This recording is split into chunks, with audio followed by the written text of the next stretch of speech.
Welcome to The Terrible Take, a daily segment telling Steelers Nation what's on our mind. I'm Ross McCorkle. For whatever reason, every talking head analyst out there was saying that Russell Wilson and Justin Fields are essentially the same quarterback, just one is a decade older and with diminished athleticism to make it work less. Basically saying, what is Wilson going to add to this offense that Fields can't do? I think we all saw on Sunday in Wilson's debut that there is a world of difference between the two. Some of the things are subtle, some not so much.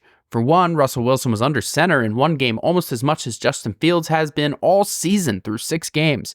That allowed for the play-action passing game to work. It also allowed for Wilson to have more command of the offense pre-snap. He was making calls like Coors Light and Seahawk.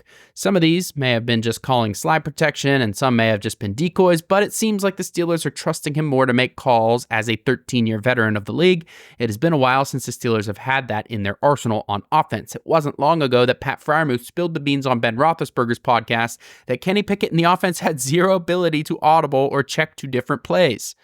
The second big difference is the fact that Wilson's launch angle on his deep ball is way different than Fields. Wilson puts a significant amount of air under his passes for his signature moon ball. This gives it more hang time and more time for the receivers to adjust to the pass in the air. Fields can definitely push the ball down the field, but his come out more of a line drive more often than not. Wilson simply has better touch. And finally, Wilson was just seeing the field better and spreading the ball around more. There were 4 players with over 30 receiving yards, and he targeted 6 different players 3 or more times. That in itself opens up the offense so much. Given these things I talked about, it is no surprise George Pickens, who is known for the 50-50 contested catches, to have his best game of the year. And with the pass game working, Najee Harris had room to run in the second half and had over 100 yards.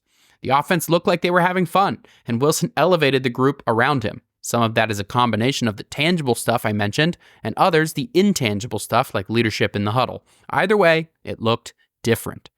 Be sure to follow us at SteelersDepot.com and check out episodes of The Terrible Take every day at 5 p.m. Eastern Time, and check out The Terrible Podcast with Dave Bryan and Alex Kozora every Monday, Wednesday, and Friday.